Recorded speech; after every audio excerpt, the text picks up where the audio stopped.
Recently, I had the incredible opportunity to interview Eritrean activist Meron Estefanos. Let's take a look. Today, we are honored to have a very special guest for you. I want to set this up for a little bit by sharing with you the story of Eritrea. Maybe you haven't heard of Eritrea. It's a country in Africa bordering the Sudan and Ethiopia. In Eritrea, this country of 6 million people, thousands flee every year as refugees seeking freedom from the repressive government.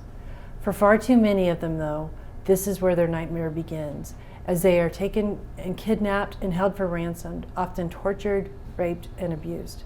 Today, we are honored to be joined by Meron Estefanos, who is going to share with us her efforts to tirelessly free the captives and the Eritrean refugees. She does this through her radio show based in Sweden, and also sharing through a documentary entitled The Sound of Torture. Meron, thank you so much for joining us today. Thank you for having me. So we're thrilled to have you. And could you just share a little bit about your background, your life in Sweden, to give our viewers just a picture of your life? Well, I grew up in Sweden. I'm originally from Eritrea. I'm a single mother of 2 boys. I do radio, and my phone is always ringing with different issues with refugees that have all kinds of problems trying to solve or help out. So, and speaking of the Eritrean refugees, so how did you get involved in, learning of their plight and then getting so involved to help free them?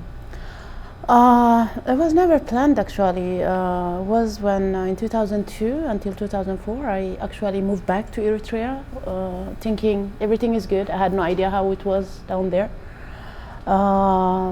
Life was good for me.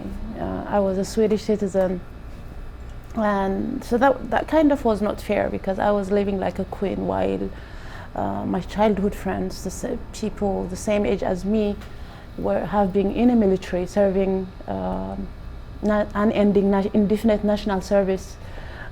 Basically what it means is you are a property of the regime in Eritrea. When you are 17, 18, you are conscripted and you never return home. You're referencing, 2002, 2004, so that's like 15 years ago. Yeah. So what changes have you seen in the situation of the country over that time as you've been involved?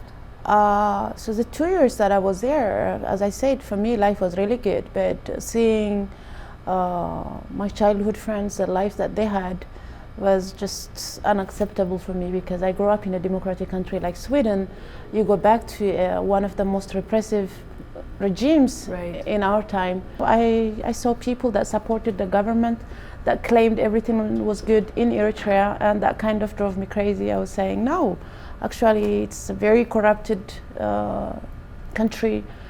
People get arrested for whatever reason. Even saying that you're hungry can be interpreted something else. It can imply something else, and you can get arrested for that, because then the government can say, are you trying to say there is hunger in the country? Right. So anything can land you in prison. So I was speaking up about the things that I saw in the 2 years that I lived in Eritrea. Okay. And so slowly, without me realizing, I was opposing, and people started singling me out. They didn't want to be friends with me. I became a traitor in their eyes, and so one thing led to another. So then slowly I became an activist. So if someone told you 15 years ago you would be doing this, you probably would not have believed it. No way. Did you feel like when you started, it's like, wow, once the world knows the situation, people will do something about it? Our government, the regime in Eritrea, it's like a mafia kind of regime that follows you even wherever you are. Right. You are blackmailed. Even if you live in the United States, you have to pay 2% of your income tax that you have worked here in the US to the government of Eritrea. Let's talk about Sound of Torture. You mentioned that, and so that's the whole reason you're in Boise, Idaho, right? Yeah. To be on tour, so to speak, with Sound of Torture right now. So let's go back to the beginning. When was it filmed? You shared with me it took 3 years to complete that, which is such an investment, and just such a really honoring that this is an important issue that needs addressed, that it would be such a good film made about this. So just share with me kind of the genesis of Sound of Torture and how it came together.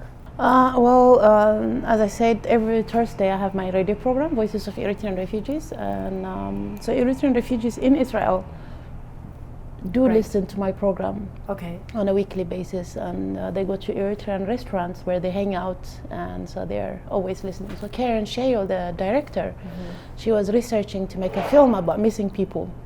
So Keren contacted me, and I think before we even discussed about a film, she already started. So tell us what you're hoping to accomplish with Sound of Torture. You talked about how it's raising awareness. So is your goal just to get as many people in the world to see it as possible? Actually, we have reached more people than we had expected when the Okay. film was being made. There were about 5-6 TV stations that already contributed to the making of the film. Okay.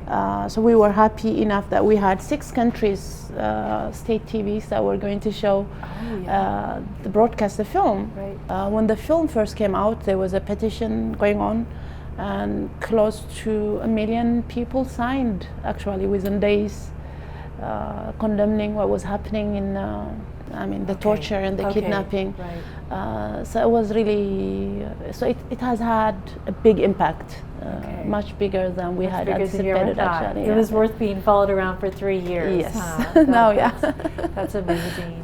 What's your last word for again, people like me, just average people? What do you want us to know more than anything else? To remember that all lives are equal. Yes. That everyone's life should matter regardless of whether if you're American or non-American, what color you have or what religion you have shouldn't matter, because we are all human beings at the end. The blessings we have to use to bless other people. Exactly, yeah, I think yeah, so. yeah. Exactly. So many of the torture survivors, for example, the Eritreans have been resettled to the United States. Most of them have psychologically they are not feeling well, they need people. So even if you feel that it's far away, you can engage with, as you said, with Eritrean refugees. I'm sure they are in Idaho as well. Thank you so much for spending time with us. This My is pleasure. a true honor for our voice. Thank you for having me. And we hope you have a wonderful time here in Idaho. Yeah, how's that? Kim, what an incredible interview for you, especially Yes. with your cause, the Idaho Justice League and human trafficking. So what's one takeaway?